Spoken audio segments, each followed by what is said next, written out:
This is the most monumental moment in Tesla's history since the launch of the Model S. And it's amazing that the market doesn't get this because they're so worried about Kanye West and Elon Musk and Twitter, which has no economic impact on Tesla at all. And here they are launching, I think, one of the most impactful products since the Model S. And it's like the market doesn't get it at all. So for investors, this is like 2009 all over again at Tesla.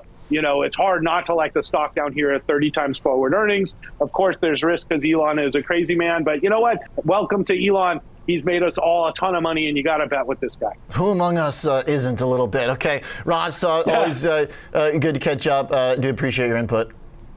Hey, thank you. Absolutely. In this video, raging Tesla bull Ross Gerber continues to bang the drum on Tesla stock, pointing out that the Twitter noise is noise. Tesla's stock price today seems kind of insane. And we also have some folks in the mainstream finance media who are a little bit confused about Tesla Semi. Quick heads up for my Patreon supporters, I posted a very important video today on testosterone and hormone optimization. If you're not already a member, you can join with the card in the corner or the link in the pinned comment. Probably one of the most important videos I've ever posted. Time for FOMO now. Let's bring Jenny back in. Let's talk some Tesla. Jenny, we're finally getting some visuals here on this Tesla Semi, but I can't help, as someone who grew up around the trucking business, my family was in this business on a smaller business scale. Like, I just want to know who's buying these. It's going to have to be your giant companies, but the big freight companies, they operate at a very small, small margins. And I get the idea that, hey, if it's electric, you don't pay for fuel, that's great, but I'm guessing this is going to carry a massive price tag for this new Semi. Tell us you don't know what you're talking about without telling us you don't know what you're talking about. As I've said many times in recent months, in fact going back a few years, the commercial reality of an efficient, fully electric, long-range Semi means irrespective of the size of your company, irrespective of how thin your margins, if you operate diesel semi-trucks, you will require brain damage not to immediately replace them with the Tesla Semi. If I recall, when Tesla originally unveiled their Semi, they estimated the payback period. In other words, the time it takes you to save the amount of money it cost you to buy the Semi itself was about 2 years flat. You guys understand, it doesn't matter how much capital you have available. If you can buy a vehicle that within 2 years, the entire expenditure to purchase that vehicle is paid for itself, and then from that point, you're saving hundreds of thousands of dollars in fuel and maintenance savings every few years indefinitely, you literally need to be a moron not to transition your entire diesel fleet, whether it's 1, 2, 10, 12, 15, or 50,000 semi-trucks. This isn't about virtue signaling. This isn't about suggesting to your investors you really care about the environment. Look, we're replacing our diesel trucks. It's an economic inevitability. It's all about the money. That's why Tesla is so intelligent and so strategically brilliant here.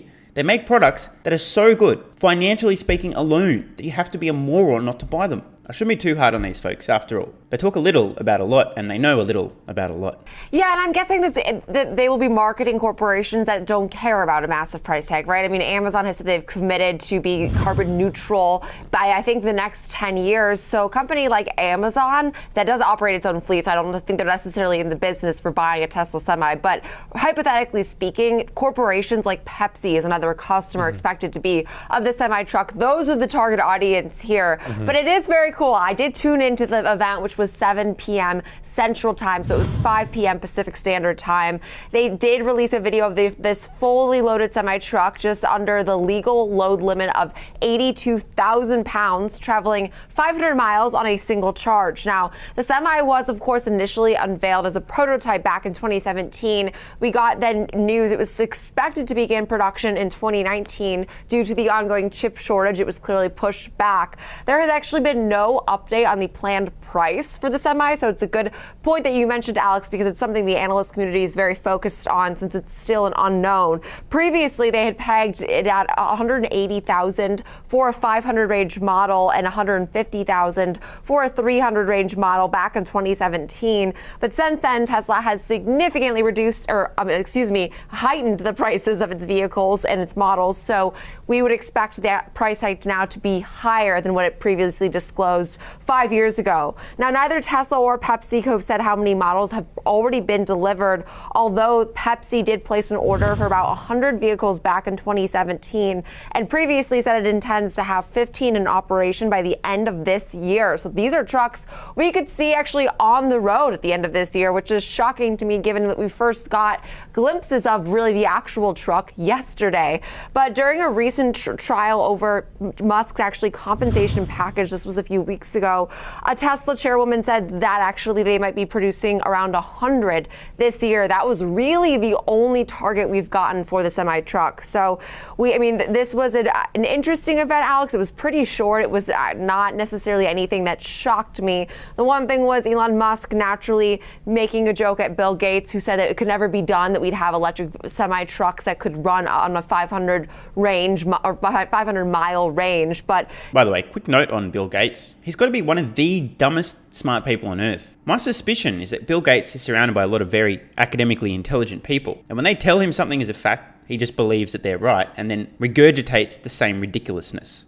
I've seen him do this over and over and over on so many different topics. I'm like, Bill, holy f***, dude. You would smoke me on an IQ test, but you're one of the dumbest motherfuckers. Stop talking about stuff you know nothing about. He's such a weird dude, Bill. Like, he's really, really intelligent. Yet at the same time, holy hell, dude. So incredibly dumb. Bill's smart friends told him to diversify his investments. Had he not, by the way, guess who'd be the world's richest man?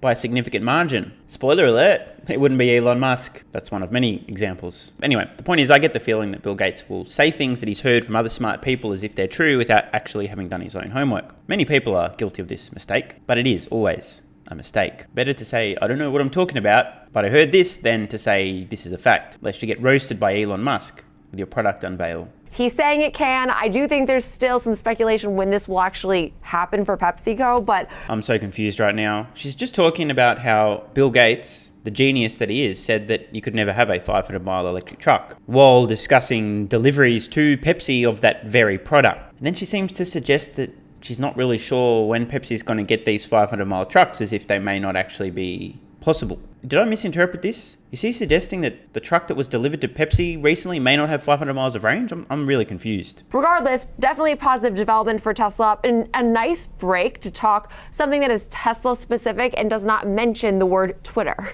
Yeah, and it looks like, according to a spokesperson of the Frito-Lay division of Pepsi, they're expecting 15 of these by the end of the year. So starting relatively small. I know that they have an order in there, I believe, of up to like 100 of these over the next whatever amount of time. But I would consider this the kind of the on-road pilot stage of these particular products. If Pepsi has good things to say, maybe you're going to see more buyers. But if this thing's a flop, I don't see big companies committing a bunch of money to this. This is expensive. Oh, dude. This is an episode of The Clown Show, isn't it? We need to talk about the difference between cost and value. Tesla Semi cost a couple of $100,000. You know what else cost a couple of $100,000? The fuel alone for a diesel truck over a 2 or 3 year period. This is not expensive. It's cheap. It is the bargain of the fucking century. I just can't even. You know what? I'm going to give an example because I know a lot of people watching probably don't understand this one. Here's an important life lesson. Took me a while to figure this one out as well. Often, spending money is the cheapest thing you can do, the least expensive thing you can do. It's called an investment. And I don't just mean an investment in semi-trucks that will save you a shit ton of money within the first few years. There are other examples, countless examples of this in my own personal life, right? I have spent many thousands of dollars for a ticket to a seminar, to an event, to learn valuable life skills that I can apply. The returns on these, Steve, you're insane. You spent thousands of dollars going to a seminar, you fucking dumbass. You could have learned that for free on the internet. That may be so, but I did spend the money, the many thousands of dollars attending many seminars, and I personally believe the financial return alone on those 10, 20, 100 times more than it cost me. That wasn't expensive. That wasn't cheap. That was a bargain of the goddamn century. Pay a few $1,000s, learn how to make a few $1 million. Yeah, I'll take that up every day of the week. Thank you. That's not expensive. That is a deal. Same with the Tesla Semi. It's hilarious how some people just do not seem to be able to wrap their head around this. It's so important. It took me a while to learn this lesson. I was a dumbass. I was a tight ass. Here's a good example. A lot of YouTubers, for example, they release a course and they get so much, you're a scammer, bro. F*** you, you're a sellout. 1, you don't have to pay for their course. And 2, you probably should. If somebody has expertise, they're willing to package things up, nice, neat, well organized, to distill their knowledge, their expertise, what they've learned on a particular subject in which they have expertise, and you want to learn these kind of things. You value the information, but your brain goes, oh, that's so expensive. You're dumb. In my lifetime, I have now spent well in excess of $100,000 on my own education and personal development. Sounds like a lot of money. It is. If you just focus on expense, then yes, oh, that's very expensive. Sure is. But did I get an excellent return on those expenditures, those investments? Absolutely. This is one of the weird things people's brains just seem to break. They get stuck on the sticker price, the expense, the cost, and don't think about the value they receive for that cost. The $100,000 plus that I've spent on myself, invested in myself, has been the best investment, the best return of anything I've ever done. Tesla stock? Pff, that, man. No. Personal development has a much better ROI. It's not about the cost or the price. It's not the expense. It's the return, the value. What do you get for that? There are books that I've read that cost me like $15 to buy that have made me hundreds of thousands of dollars alone. Strategies that I've been able to implement, tools, resources, etc. I've done courses on real estate investing. I spent thousands of dollars on a course to learn how to renovate real estate. Then spent a few $1,000s on my real estate, made 10 times my money. The course paid for itself many times over just in the first renovation. Some people will spend more on a fucking soy boy latte with extra simp at Starbucks than they will on buying one book that could change their life. Because they're so dumb, they just don't get it. Oh, that book's so expensive, man. Who's like, I can read that for free on the internet? Okay. By the way, for more hot takes and facts being spat, head over to Patreon. This is the kind of stuff I talk about all the time. You can join with the card in the corner or the link to the pinned comment. P.S. In before people complain in the comments below about my Patreon being too expensive and kind of make my point for me. Some people are just a lost cause. I understand that companies like Amazon and those companies have the money potentially to spend, but we're not going to be upgrading fleets around the country in a recession if we have one, if it ain't worth it. The level of potato here is impressive. Now, in fairness, he did caveat there if it isn't worth it, but it is worth it. The numbers don't lie. Brain damage is required not to understand that it is worth it. Again, it's not what you're paying, it's what you're getting. The payback period on these things is about 2 years flat, okay? Just imagine you could buy an investment, and within 2 years, just the money it had saved you, or made you, or the dividends it had paid, whatever, had already paid for your entire initial cost of capital. From that point, the hundreds of thousands of dollars of savings, it's free money, recession or not. This is a literal no-brainer. This guy's not getting it. That's a really good point. It wouldn't necessarily be the time that you would, undergo a complete transformation of your fleet. And I do think there's something very cool about these trucks, which is why I tuned into the event. I find Elon Musk's models of his Teslas fascinating. However, I'm not necessarily the first one to be buying one, which is all that matters to a company's obviously top and bottom line. So there's that to consider. There's also the fact to consider that Tesla shares are down 46% this year. I was actually listening to Ross Gerber talk about Tesla yesterday on Market on Close with Oliver Rennick, and he thinks a lot of its weakness this year is attributed to the fact that Tesla cannot separate its identity from Twitter now, which is a place that if you're a Tesla shareholder, I can imagine you're pretty frustrated. Fact check, false. Now, let's caveat here. Make a distinction. If you're a Tesla gambler who thinks you're an investor, you may be frustrated. But if you're an investor and your brain works, you're not thinking, oh, that's really frustrating. You're thinking, wow, this is the bargain of the century. Back up the truck. More Tesla for me. Thanks for the discount. Irrelevant noise. Or at least, that's what I've been doing. But trading this name, Alex, it actually has had a pretty good week despite some of the overall selling today. Shares up roughly 5% for this week, so not too bad. Not able to dent its year-to-date losses, but what are you thinking for a trade here? Yeah, well, I think you could make an argument that the most important thing to a company like Tesla is hype and excitement around the name. I don't want to be too harsh here because the discussion was around trading Tesla. The terminology here, the most important thing regarding Tesla, he wasn't specific about Tesla stock, is the hype and excitement around the name, not the company's execution. If you ever needed to understand why there's traders who think they're investors who are actually just short-term gamblers in the stocks casino versus investors, hype and excitement has nothing to do with Tesla's fundamentals or their long-term execution and therefore the long-term value of the company. But in fairness, we're talking about sentiment and short-term gambling on Tesla stock. Definitely excitement, sentiment, blah, blah, blah, has an impact. It just disturbs me that people in their mind, at least many, categorize trading and investing in the same thing. They think trading is investing. It ain't. It's really been the story of this company for the better part of the last 10 years. And so whether or not the semi-truck ends up being a hit or not, it's about the reception, it's about the headlines, and it's about the hype.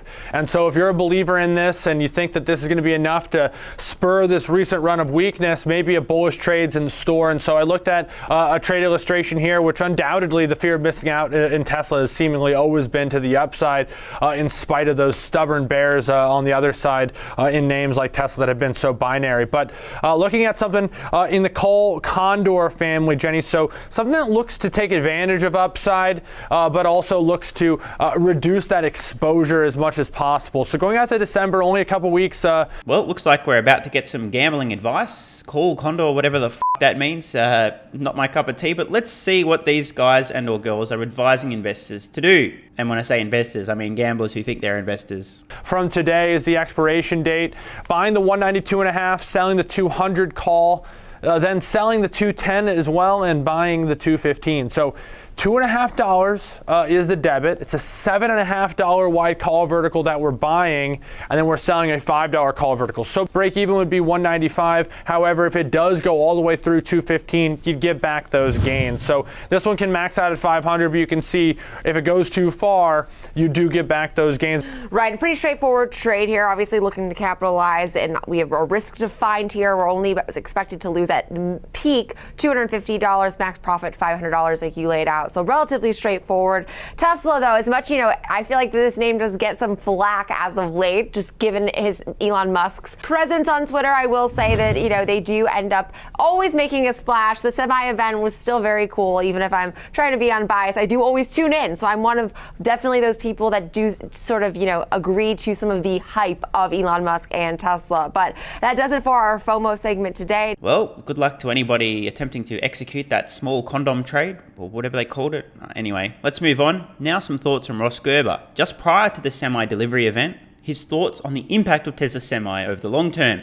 Now, I've got a funny feeling Ross may actually get it just a little bit more than these two folks. Ross Gerber joining us from Gerber Kawasaki, the CEO of the firm, and of course, a big Tesla bull. But lately, Ross, you've been sharing your Twitter about half and half Tesla and anger at Jay Powell and the Fed for hiking rates and putting us at recession risk. So you feeling better after yesterday? Well, no, I still very much feel that the Fed's working on a lagging indicator playbook and clearly just isn't looking at any of the leading indicators that's showing that we're going into a recession. And I just don't understand the logic of running our country into a recession, thinking that that's somehow going to stop, energy inflation.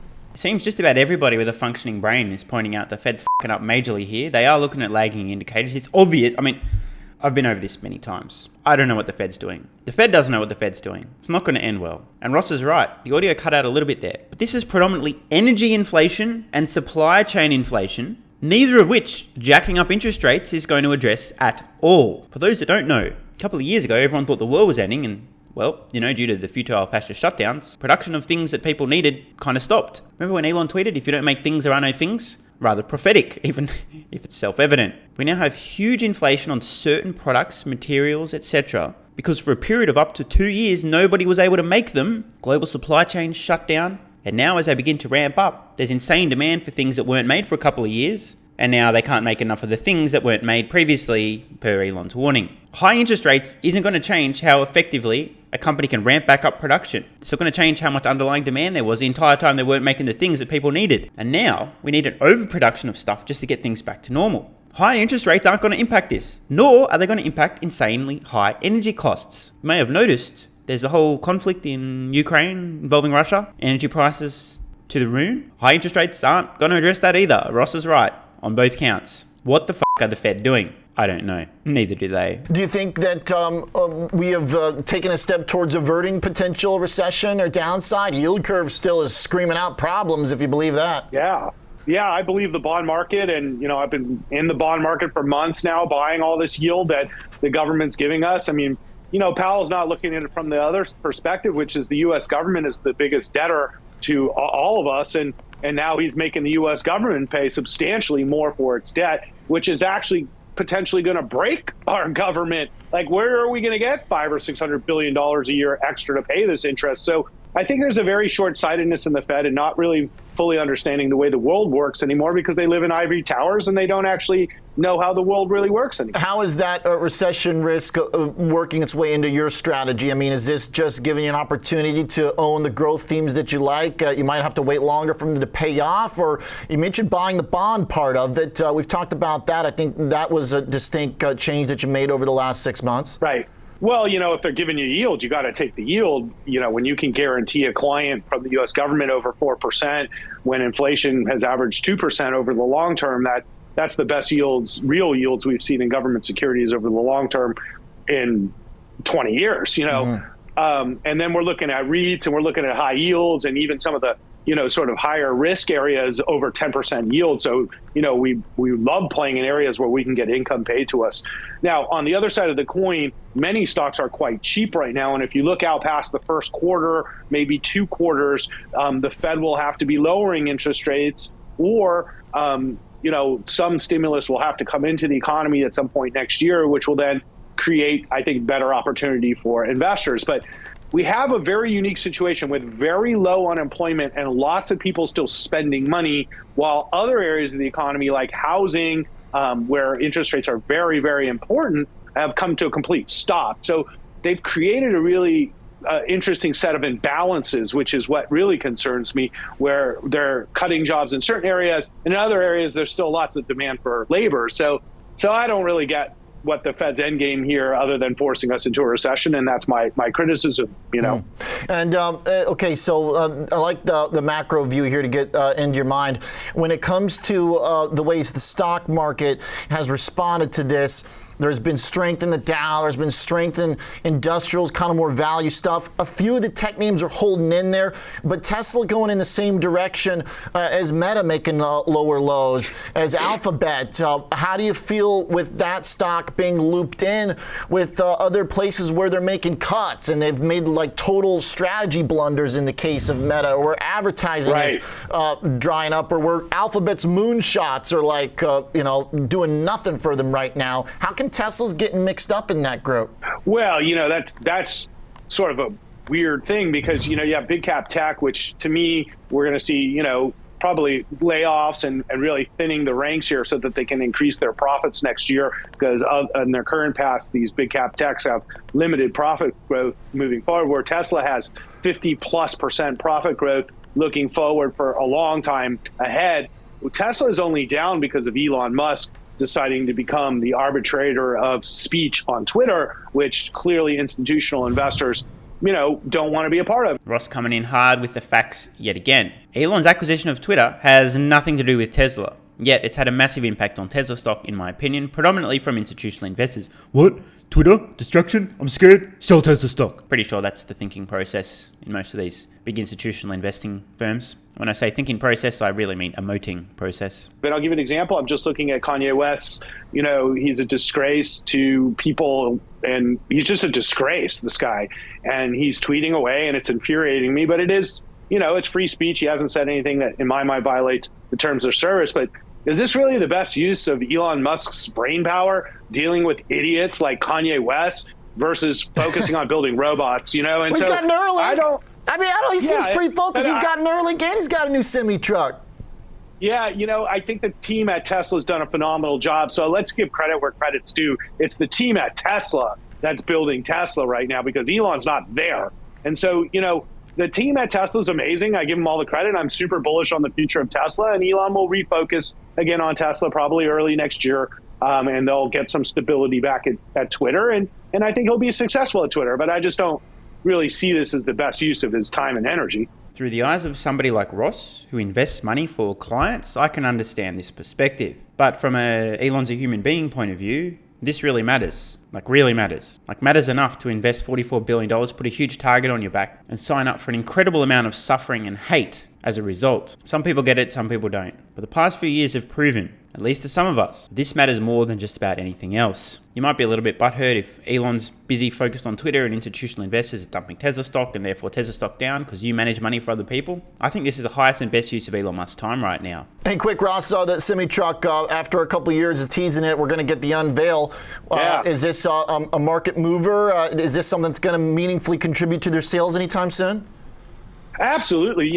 These are expensive trucks, first of all. And second of all, that's what they're doing here in Texas, is building trucks. And it starts with the Semi and it moves to the Cyber. And it's all based around new technology in the 4680 cell. And this is the most monumental moment in Tesla's history since the launch of the Model S. And it's amazing that the market doesn't get this, because they're so worried about Kanye West and Elon Musk and Twitter, which has no economic impact on Tesla at all. Ross out here spitting more facts. Again, the whole Twitter thing, it's noise. And here they are launching, I think, one of the most impactful products since the Model S. And And it's like the market doesn't get it at all. So for investors, this is like 2009 all over again at Tesla. You know, it's hard not to like the stock down here at 30 times forward earnings. Of course, there's risk because Elon is a crazy man. But you know what? Welcome to Elon. He's made us all a ton of money, and you got to bet with this guy. Totally agree. I mean, the opposite of betting with the guy would be betting against him.